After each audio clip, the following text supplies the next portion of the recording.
결국은 양극성장애나 조울병이라는 게 기분이 잠깐 좋고 기분이 잠깐 우울하고 이게 중요한 게 아니라 자꾸 재발을 한다는 게 키포인트잖아요. 일생에 한 번만 그렇게 증상이 있으면 그때 막 약 때려 붓고 또 좋아지면 안 먹어도 되겠지만 그게 중요한 게 아니라 이 병은 재발을 자주 한다는 게 아주 중요한 키포인트이기 때문에 재발을 막는 치료, 지금 급성기 증상을 조절하는 그런 급성기 증상 조절하기 위한 치료 플러스 그게 가라앉은 다음에는 앞으로 재발할지 모르는 거를 잡아주는 치료가 필수적으로 들어가야 됩니다.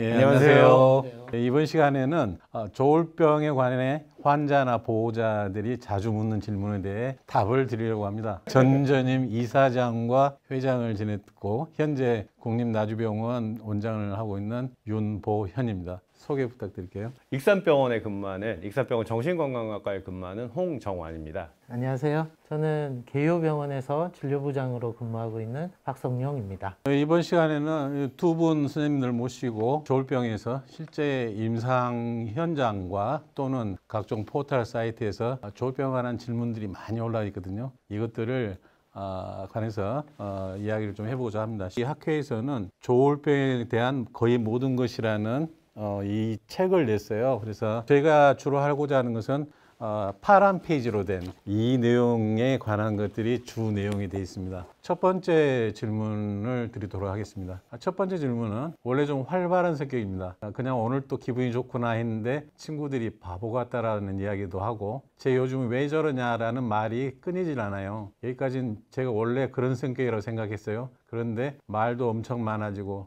저를 착실한 성격이라고 생각하시던 선생님들께서도 요즘 계속 쟤 왜 저러냐 라는 말씀을 하시고 항상 떠들어서 지적당하곤 하거든요. 이런 증상을 찾아보니까 조울병이더라고요. 그래서 조울병 심리 테스트를 했는데 13개 중에 10개가 안 맞아요. 저는 조울병인가요? 이것을 어떻게 해결할 수 있는 방법이 없나요? 라고 질문이 있습니다. 환자분이 하셨다라는 이 조울병 심리 테스트라는 게 아마 지금 저희들이 개발한 그 조울병 자가진단 도구가 그 얘기하는 것 같은데요. 13가지 중에서 10가지가 걸리신다고 그러면 굉장히 걱정이 되고 의심스러운 부분이긴 하죠. 13가지 문항 중에서 7군데 이상에서 그렇다라고 대답을 하고 그게 동시에 나타나면서 중등도 이상의 기능상의 장애가 있으면 조울병을 의심해보라 라고 이야기를 하긴 했는데 선별 도구라는 점에 대해서는 조금 더 고민을 해보셔야 되는 거죠. 너 걱정되니까 정신과 선생님하고 가서 상의하고 정확히 진단을 받아봐 라는 이야기인 거지 너 이렇게 나왔으니까 너는 무조건 조울병이야 라고 이야기를 하는 건 아니라는 거죠. 선별 도구라는 거는 어쨌든 자그마한 증상이라도 있으면 빨리빨리 찾아내서 이걸 가지고 너 빨리빨리 치료받을 수 있게 도움을 줄게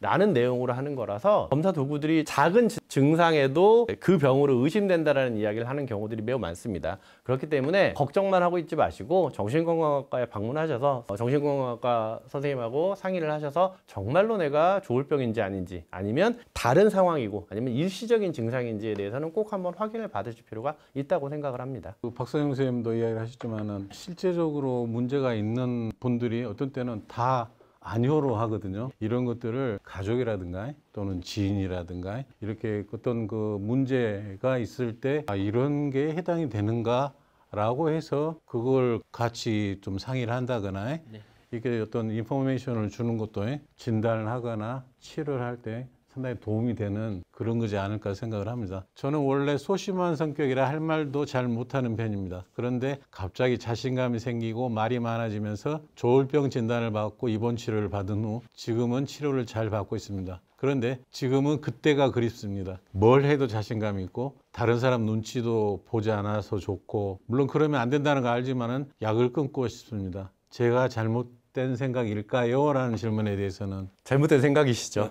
잘못된 생각이시고요. 물론 가끔 환자분들 보시면 그러니까 조증 시기가 그립다라고 얘기하시는 분들도 꽤 있고요. 조증 시기 있으신 분들이 저기서 컨트롤만 잘 되면 잘 생활하실 텐데 약으로 이렇게 좀 조절해 놓으면 갑자기 막 되게 우울한 것처럼 그렇게 지내시고 본인 스스로도 그 생각을 하시거든요. 내가 정상적인 기분 상태에서 떨어져서 우울해진 게 아니라 내가 정상적이라고 생각하는 기분 상태가 조증의 상태로 리셋이 돼버리고 나면 정상적인 기분 상태를 우울증의 상태로 느껴버리시는 경우들이 있어서 이런 분들의 인지 부조화나 이런 부분들을 맞춰주기가 굉장히 어렵기도 하고요. 간혹 조울병이라는 것 자체가 결국은 우울증과 조증이 반복되는 시기이기 때문에 때문에 본인 스스로가 평범하게 지냈다라고 하는 시기도 우울증의 시기였을 수도 있어요. 자신감이 없고 그렇게 지냈던 시기 자체가 우울증의 시기일 수도 있기 때문에 이제 그거는 이제 정확히 맞춰서 그 시기에 맞는 약물 치료들이 들어가야 될 거고 제대로 된 치료가 들어가야 되겠지만 나는 조증 시기가 좋기 때문에 치료를 중단하고 다시 조증으로 돼서 나의 삶 전체를 망가뜨리고 싶어요.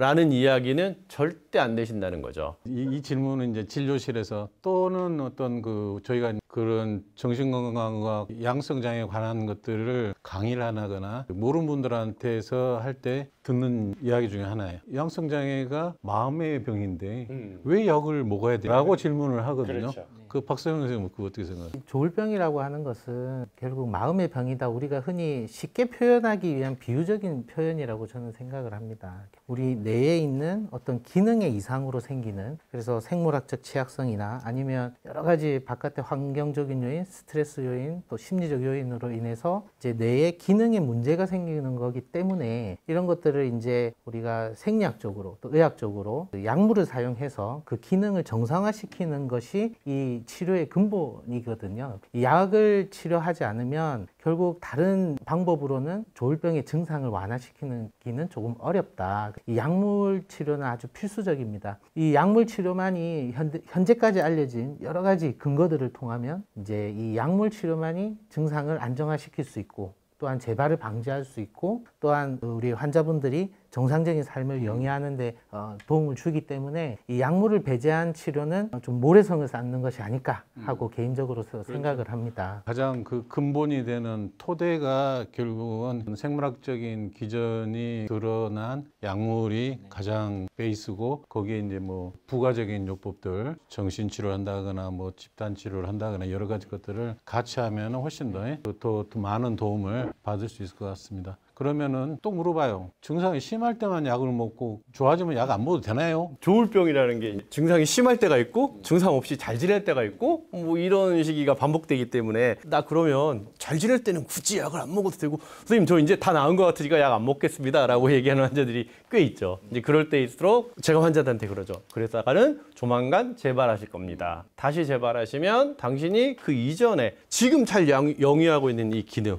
직장도 잘 다니시고 가족들이랑 관계를 잘 맺고 있는 이 상황이 예전처럼 다시 또 망가져 버리고 그걸 지금 간신히 잡아놨는데 다시 또 약을 안 먹어서 그 상황들을 또 그 악화시켜 놓으면 그 악화된 상황을 다시 수습하는데 시간이 너무 오래 걸립니다. 결국은 양극성 장애나 조울병이라는 게 기분이 잠깐 좋고 기분이 잠깐 우울하고 이게 중요한 게 아니라 자꾸 재발을 한다는 게 키포인트잖아요. 일생에 한 번만 그렇게 증상이 있으면 그때 막 약 때려 붓고 또 좋아지면 안 먹어도 되겠지만 그게 중요한 게 아니라 이 병은 재발을 자주 한다는 게 아주 중요한 키포인트이기 때문에 재발을 막는 치료, 지금 급성기 증상을 조절하는 그런 급성기 증상 조절하기 위한 치료 플러스 그게 가라앉은 다음에는 앞으로 재발할지 모르는 거를 잡아주는 치료가 필수적으로 들어가야 됩니다. 재발을 막고 또 치료를 하는데 약물 치료가 중요하다 말씀을 또 주셨는데 진짜 진료 현장에서 많이 듣는 질문이거든요. 항상 똑같이 저는 대답을 해드려요. 꼭 환자분 중에는 저는 아니지 않을까요? 하도 선생님들이 계속 약을 먹으라고 하지만 저는 그래도 괜찮아졌는데 저는 약을 끊어도 괜찮지 않을까요? 하고 계속 질문을 던지고, 그래서 제가 그럴 때는 꼭 답을 드리는 게 왜 소중한 자신을 두고 임상시험을 혼자 하시려고 하느냐. 많은 의학자들이, 많은 과학자들이, 많은 약을 개발하는 연구자들이 약을 끊었을 때 어떻게 되는지를 다 수십 년 동안 밝혀놨는데 굳이 뒤늦게 스스로 혼자 시험 삼아 자기를 실험을 하고 다시 재발하고 그런 과정을 거치면서 고통을 받는 건 저는 이렇게 드릴 수가 없다. 그래서 무조건 우리 전문가 선생님들의 권고 이런 것들을 잘 받아들이셔서 또 건강한 삶을 유지할 수 있는 그런 치료가 됐으면 하는 게 제 바람입니다. 병식이 상당히 중요하지 않습니까? 그래서 특히나 이제 첫 입원이라든가 처음 발병한 그 횟수가 몇 번 안 되는 경우에는 그 환자가 병식을 갖기가 굉장히 쉽지가 않아요. 그래서 내가 이 조울병이라는 병식을 갖게 하는, 인정하게 하는 그런 방법들에 대해서는 혹시 좋은 말씀 주실 게 있을까요? 병식을 갖게 한다. 아마 정신과 의사들한테는 아마 숙명이고 아주 큰 책무고 좀 부담이지 않을까 이런 생각도 듭니다. 병식이라 하면 간단하게는 그렇습니다. 이 질환에 대해서 잘 아는 것이고 또한 내가 이 질환에 대해서 어떤 증상을 갖고 있는지 이해하는 것이거든요. 내가 가지고 있는 여러 가지 모습들이 있는데 그 중에 어떤 것이 증상이고 어떤 것이 나의 모습이고 또 어떤 것들이 이 질병에 대해서 도움이 되는지 도움이 되지 않는지를 총괄적으로 이해하는 것, 이런 것들을 병식이라 하고, 쉽게 표현하자면 병에 대해서 잘 아는 것이겠죠. 저의 노하우라고 하면 저는 환자분들한테도 그렇고 이 병에 대해서 끊임없이 이야기를 나누는 것이 좋지 않겠나고 생각을 합니다. 사실 지식적으로 이게 이 증상이 당신의 증상이고 이게 이 병이고 이런 재미없는 이야기들보다는 일상에서 어떤 부분들이 힘들었고 좋았고 그런 것들을 선생님과 계속 끊임없이 이야기를 나누면서 어떤 게 나한테 도움이 되고 어떤 게 나한테 도움이 되지 않는지, 이게 증상이니까 하지 마, 이건 증상이니까 그렇지 마, 이런 것들이 아니라 조금 개념을 바꾸어서 나한테 도움이 되는 것, 내가 편한 것, 나한테 좋은 것, 나한테 나쁜 것, 이런 것들에 대해서 계속 이야기를 해 나간다면 자연스럽게 병식이 좀 잘 생기지 않을까 하는 게 제 생각입니다. 조울병 치료를 받으면 좋아지면은 사회적인 복귀 또는 직장에 대한 복귀, 이런 거에 대해서 많이 이야기를 하시거든요. 그래서 실제적으로 직장을 가졌던 분들이 발병을 했다가 나중에 걱정을 하셔요. 이게 직장에 노출되지 않을까, 이런 것들에 대해서 많이 걱정하시고 힘들어 하시는데, 직장 문제라든가 이런 거에 대해서 조언을 주실 것들이 있을까요? 말씀드리자면 특히 구직 활동하면서 조금 어려움을 겪으시는 분들이 계십니다. 결국 내가 지금 치료받는 이런 정신과 치료 기록이 내가 구하는 그 직장에서 알게 되어서 혹시 취업에 불이익을 받지 않을까, 이런 질문들을 하시게 되는데, 환자의 어떤 치료 기록이라 함은 환자의 동의 없이 누구도